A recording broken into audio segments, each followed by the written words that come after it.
What's up, sickos? It's August 3rd. Did Nate Diaz sign a contract to fight Dustin Poirier at 1 o'clock in the morning? We got more fight announcements and a PFL recap with much, much more. Let's look into this shit. It shouldn't be such a big deal.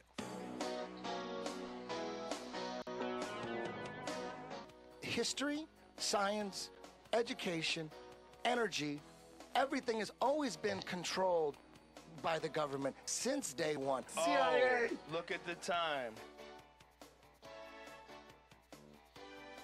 You figure it out. You try to figure it out. It No, seems like because people when they would. look into it, it's common sense. When you look into it, Holy smokes. So, I don't know about all of you guys, but I woke up at something like 3 o'clock in the morning, Pacific time, log on to Twitter, and find out that shit has blown up, to say the least.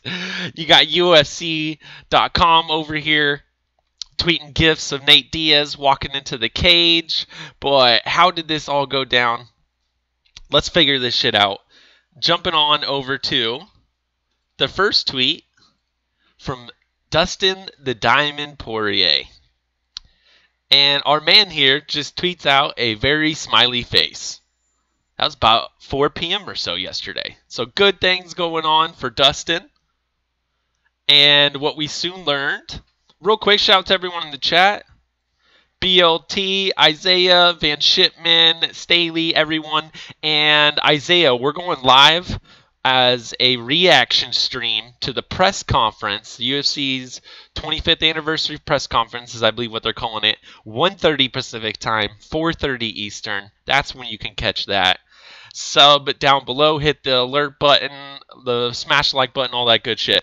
And so, like I said, in the middle of the night, 9 p.m. here, you get Diaz versus Poirier will be fought at lightweight, 155 pounds, and will serve as a co-main event at MSG. That will include Rockhold and Weidman via Lance Pugmire from the LA Times.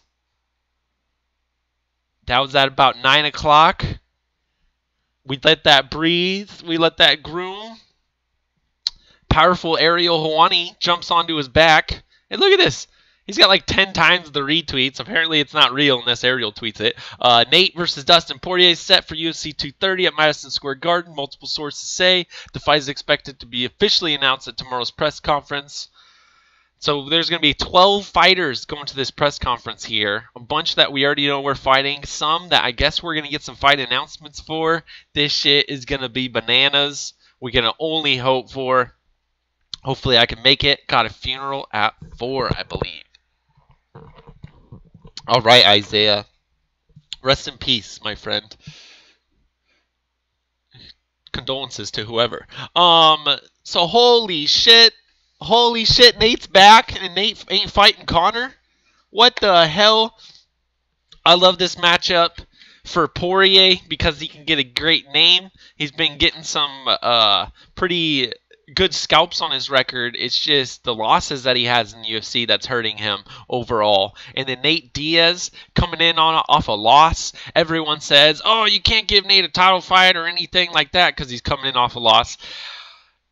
To me, maybe this is a Conor Nate 3 setup. Maybe it's not. We'll see who wins these fights. If Conor can beat Khabib, if Nate can beat Dustin, we could end up with a Dustin and Khabib fight, which I don't think anyone could complain after we get these ones that are coming to happen. Or all these fights that are coming to fruition. This shit is amazing. Nate Diaz is back. Can Nick Diaz get through his legal troubles and be back as well? One can only hope. But holy shit, we're going to see this man walking into the cage sometime soon. Hopefully he comes in as good a shape that he did when he came back and beat up Michael Johnson down there in Florida. I know the fight after that, supposedly he had a hurt rib or something like that. But Nate, heal up well. Start your diet, my friend. Let's get this goddamn thing going. Pushing out all the way back until November, though. So Poirier's got about 3 months to heal up. Dana probably told Nate this is the only way he can get a third fight with Conor, says Drunk Savage. I'm not sure. A lot of people are saying Nate might have ran out of money. Who cares, man? The UFC got it done, which is great. And we're actually going to get a Diaz, bro, back into the cage. This is what the sport needs. This is the injection, the freaking shot of adrenaline that we need. We need people to get excited about the UFC. Nate will be in prime shape. Just watch this, Van Shipman. Heard a rumor DC Jones would happen at MSG main event. Ooh. Who can main event in New York? Man, me and Steve... Sorry. What up, Steve Sparks? Thanks for showing up. Me and Jay Smooth were talking about that yesterday. Who can main event? If Conor Habib goes to Las Vegas, they got to go big. You got a Diaz on there now, so what could main event over a Diaz, bro? Nate Teams thinks he can beat Dustin, says Kenshiro. Yep, that's what it's looking like.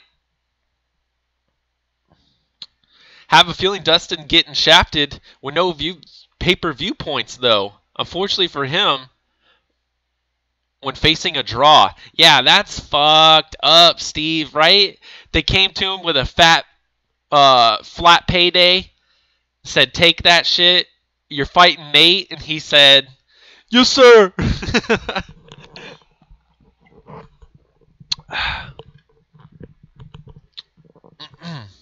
What else we got in the chat? Any champion in Superstars can get pay-per-views points, and Dustin isn't even close to being a star. Correction, Kenshiro. Not every champion gets pay-per-view points. I know that used to be something that happened in the past. That has gone away a long time ago. For instance, I believe people like DJ are not eligible for pay-per-view points. He just gets a flat fee. But maybe that's bullshit. Maybe he's just never had over 200,000 buys on his card. Because I know he said the biggest payday he ever had was when he was on that Conor card. When he fought Chris Coriasa, or whatever the fuck his name is. I would pay to see the fight. Nice. You need to beat the draw to be the draw. Like Nate beat Conor to be the draw. 100% Kenshiro is on it right there. You can't just become a champion in the UFC and automatically become a draw. You need to beat someone of value, someone noteworthy, someone with a high stock, you might say. GSP might say. Gay Agent will lose on purpose because that's a win for him. Holy shit. So who are you guys picking early on? Do you got Nate? Do you got Poirier? Do you think Nate can come back on fire like he did on that UFC on Fox card against Michael Johnson? Can he come in and surprise people with an early chokeout like he did over Conor? I know Dustin Poirier, the one and only time he was subbed was by the Korean Zombie. The Korean Zombie is pulling out the Twister in goddamn fights, so his jiu-jitsu is on another level. Pettis is supposed to have the great jiu-jitsu, though, and he didn't stand a chance against Poirier. But Nate Diaz, your lengthier man, probably your bigger man, your more experienced man to a degree. But Poirier is putting shit together right now. Looks like he's improving his boxing, not being just a brawler like he used to be. We'll see what happens in this fight, man. I do not foresee it being boring. I can tell you that much. Only being 3 rounds might turn out to be somewhat of a disappointment. We shall see, though. Okay, let's make UFC great again, starting at MSG UFC 230. Conor is not going to fight there, Ken, but we'll find out more later. Who wants to take some bets? Conor in Vegas, Conor in New York. BLT's got Poirier by decision. Nate too slow and predictable, says Isaiah Moore. Let's see what kind of leg attack you can come in with. Leg attack against Conor be a good move, I believe. Or, I mean, against Nate. 3-round war, says Staley. It's going to be freaking awesome. That's for sure. What else we got on the docket? Conor vs. Habib in New York. Trust me, Mr. Dan. Lower taxes in Las Vegas for everyone. UFC, Habib, and Conor. Kenshiro. ACB 90 Hashtag ACB Moscow, Moscow Ice Palace, Park of the Legends. ACB not only has one event scheduled now, but two, I think.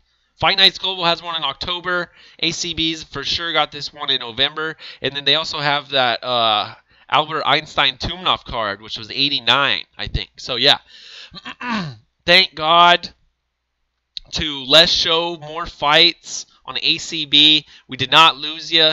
You didn't fall completely to the wayside. Did a little bit of restructuring, and we'll be back stronger than ever. November 10th, headed to Moscow. Seems like everyone and their mother is headed to Moscow this day and age. But I'm stoked about that shit. Usually live and free on Facebook and YouTube.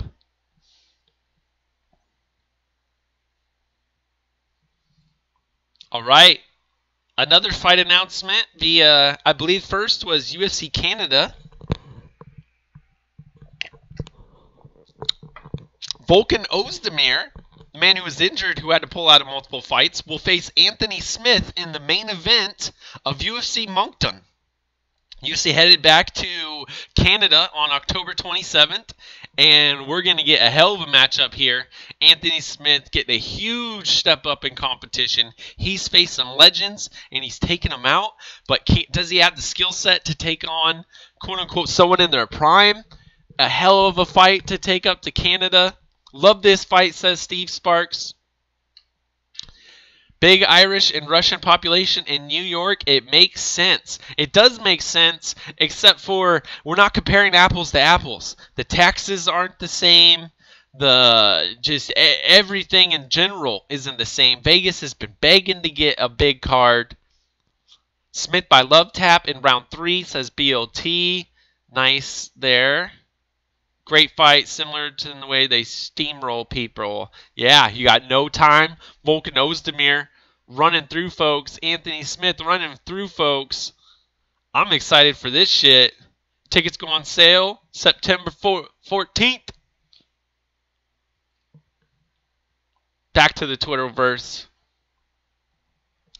Jason, hi. All right, let's begin the recap of PFL 5 that happened yesterday in Long Island.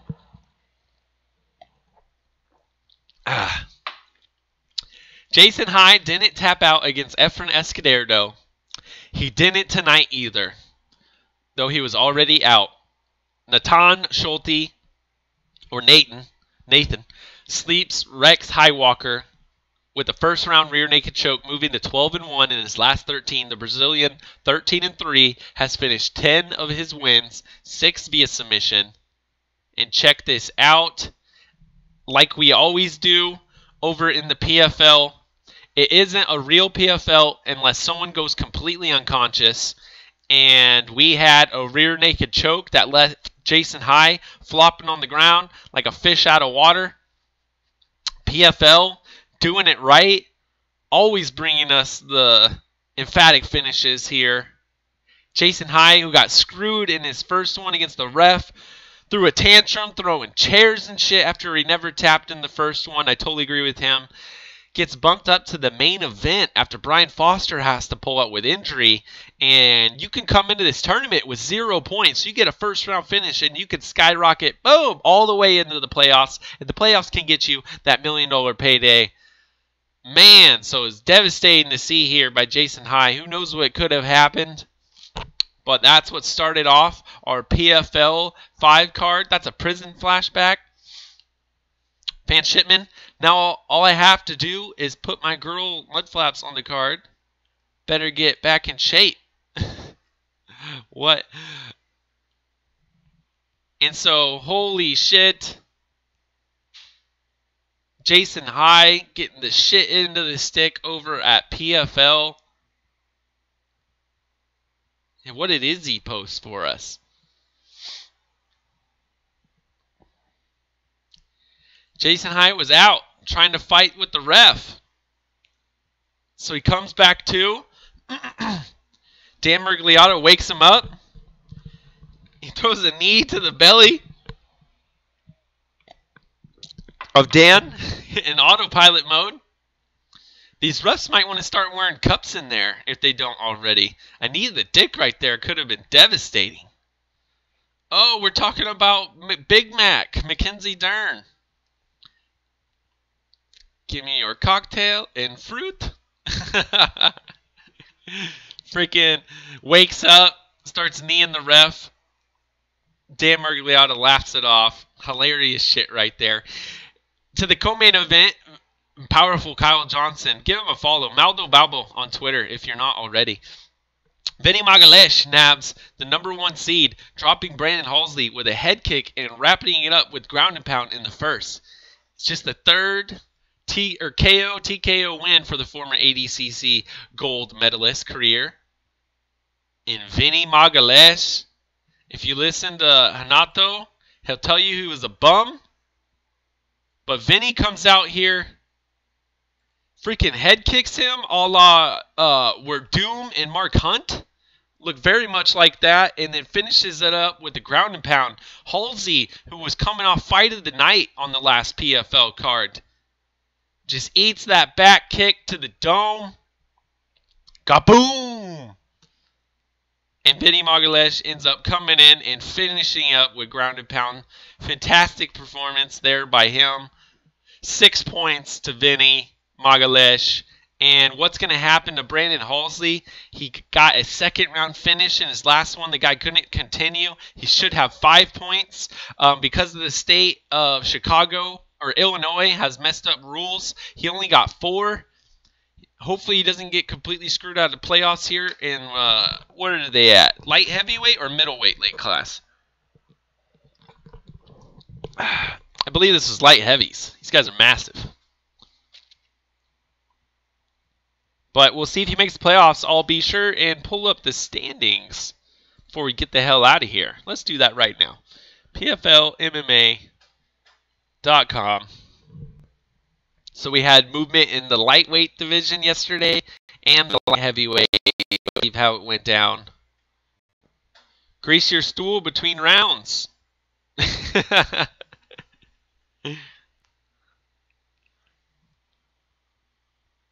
PFL 5. View playoff standings. Is this what we want?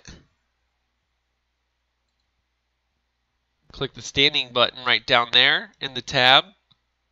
Let's check out lightweights. So, after this event, hold on, let's keep rolling through. Vinny Magalhaes, powerful knee. On to more news from Kyle. Maxim Grishin taps Raheem Cleveland, who had another second-round finish and got screwed out of a point, with a stuffy rear naked choke, securing a high seed in the light heavyweight playoffs. The Ahmed champ is 16-1 in his last 17. He has finished 20 of his career victories. So we got the Russian out here. In round number 2, before the end of the thing, Maxim Grishin comes in and gets the choke out of Cleveland. I believe both men were coming off of a victory.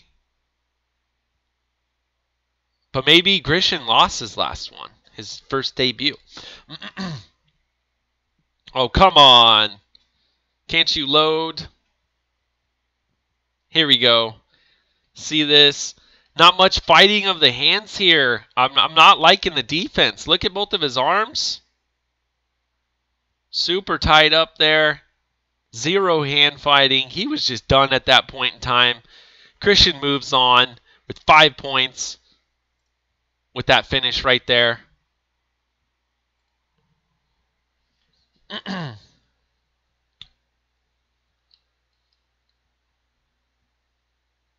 Make sure to kick the backs to strengthen the shin.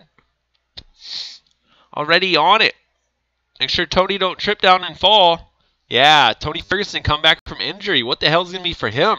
Is he going to get the winner of James Vick and maybe Ali Kenta? He's floating around out there. Or also the winner of James Vick, Justin Gaethje.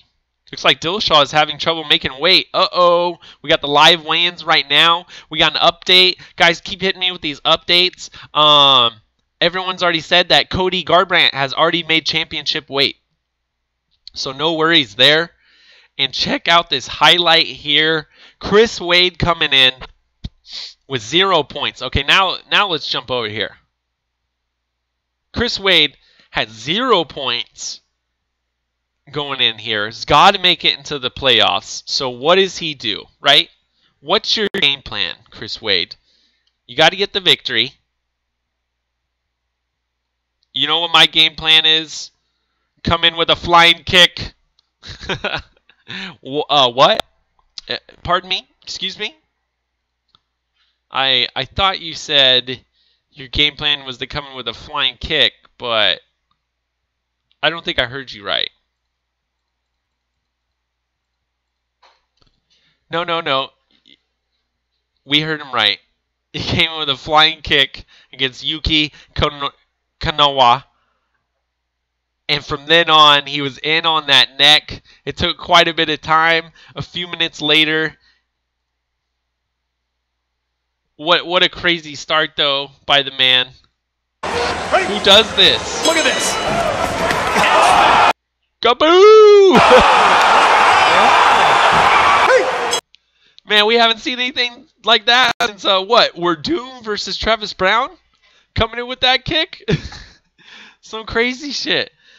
But Chris Wade caps a ridiculous first round, tapping Yuki Kawana with a tight guillotine choke. All 5 of the UFC vets' finishes have come via guillotine, a rear naked choke, PFL 5. Motherfucker.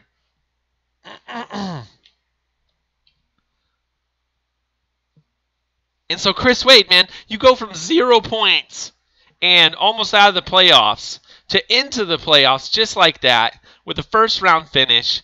You gotta love that shit.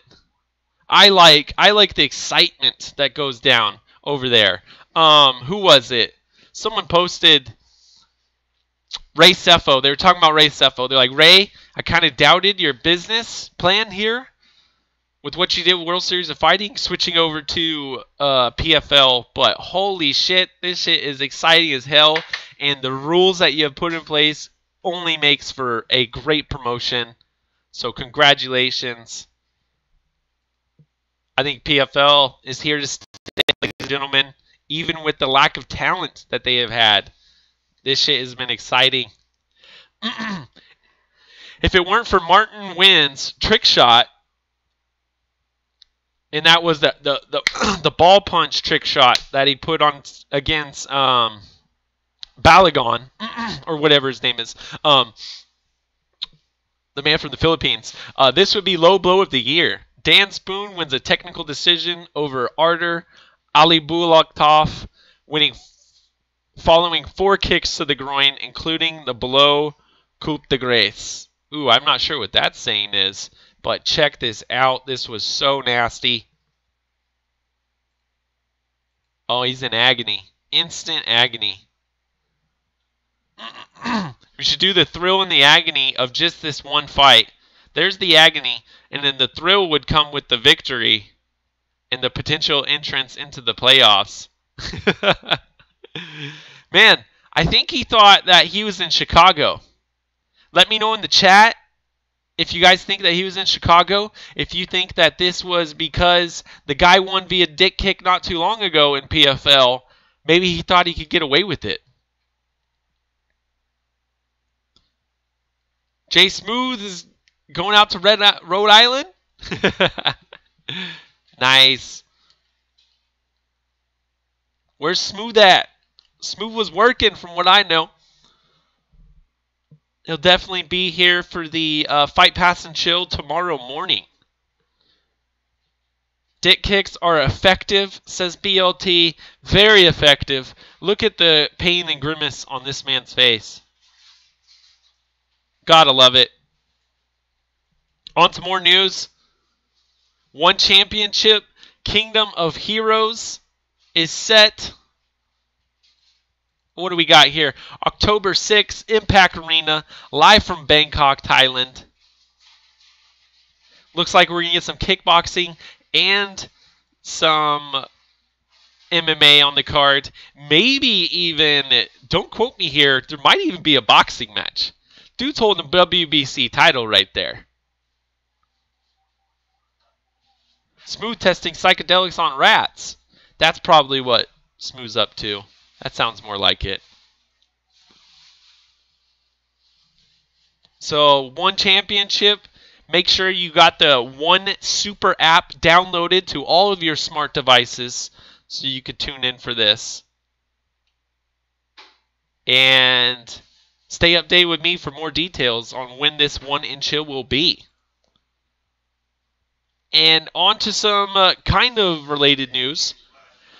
Comcast to integrate Amazon Prime to Xfinity One cable service.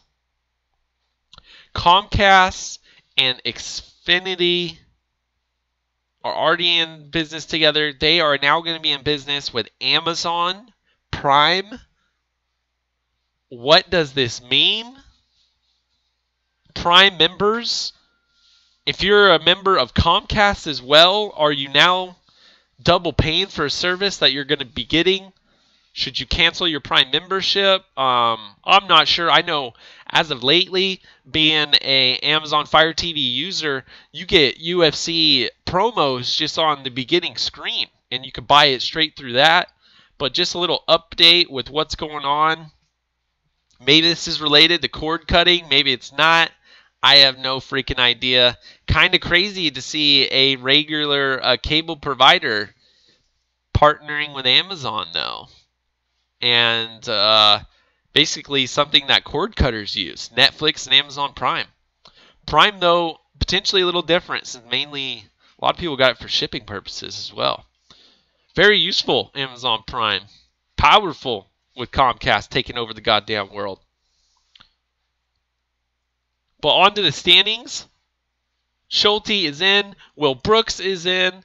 Islam Mamedov is in. Chris Wade makes his way in. Robert Watley, Brian Foster, Rashid Magomedov, and Thiago Tavares. Sitting on the outside is everybody without a win right now. And I believe a few of these are eliminated. Everyone who's fought 2 fights is eliminated. And the other weight class we're looking for would be light heavyweight. Vinny Magalhaes in first place with 12. Maxim Grishin in second place with 11. Dan Spoon third with 7. Sean O'Connell with 5. Rakim Cleveland with 4. Brandon Halsley 4. So Sean O.C. O'Connell is basically already in the playoffs, and he hasn't fought his second match yet. Next fight's going to be on August 30th. So the end of the month, we're going to have the real deal OC Sean O'Connell. Awesome, awesome. So that's the update on the rankings over there at PFL. They're expected to be at the presser, Diaz and Dustin. Yeah, I believe Mike Bond or Mark Ramundi reported that they are expected to be there. That's 2 of the 12 fighters that will be in attendance. And Cowboy Cerrone, Mike Perry, rumored to be there. So you can expect Woodley versus Till possibly in attendance as well. Who else is going to be on that 25th year anniversary show? Frankie Edgar versus the Korean Zombie. Could the Korean Zombie be in attendance? Holy shit. Nate's going to throw a juice box at him. He'll throw a CBD pen at him. CBD. Sounds more like it. And that's it that we got for news today. The last thing I got for you, about 100 goats are on the loose right now in hashtag Boise neighborhood. So coming out of the UFC, going to Boise, and Bellator scheduled to be in Boise, there's a goddamn infestation of goats. What the? They're going yard to yard, eating everything. If you guys didn't know this, goats are used as sustainable landscaping. You could bring them in there to mow your yard, by eating all of it. Look at these people might be complaining and shit when really they're just getting their lawn mowed for free. Well, and everything in sight is getting eaten. But check this out. We got a video here. Here's a live look at Boise's Goatapalooza.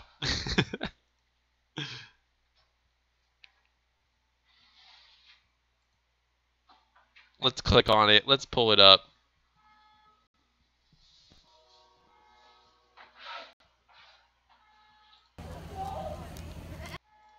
Meh.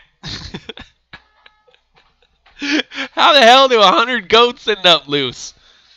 That's how you know you're in rural America. But man, these guys had one of the best crowds at a UFC event in recent times.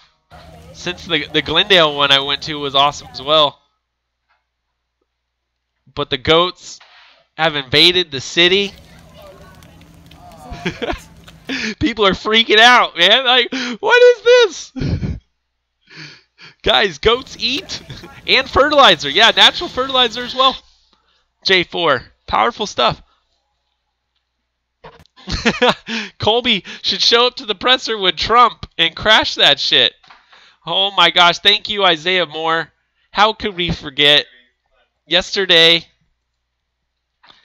we did the whole show freaking out on Dana White about his visit with Trump and the zero respect that there was for King Colby Covington. It's now his profile picture, guys. I don't know if you guys saw that coming or not. But look at this guy. Crazy shit over here. We got trolled big time. Dana White and the UFC trolled us. They had some media guy leak out the photo of Dana and Trump. Ariel freaks out. I freaked out. Full on freak out mode by all the nerds. And then what happens? Early in the morning the next day, this is what we get. King Colby, your 2018 welterweight champion, with Donald Trump, President of the United States, Make America Great Again, UFC welterweight champion. Wow. It happened, guys. It happened. He made it happen. He got it done. Can't believe it. Instantly becomes top 5 superstar as soon as they start informing the public on this. As soon as the people really figure out.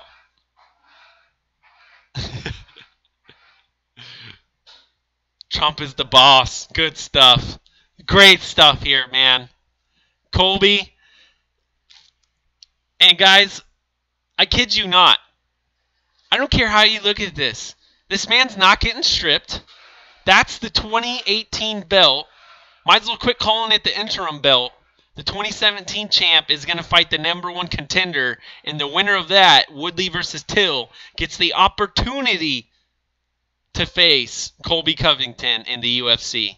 So, Colby Covington, your true welterweight champion, your 2018 welterweight champion, the king of the UFC, the first champion to go take a picture, take the belt to the White House, to the sitting president. Holy shit, the gimmick worked. He got it done. What do you guys think of that? Are you saying F Trump, F Colby? Are you all about it? You want to make the UFC great again? What say you? Please let me know in the comment section down below.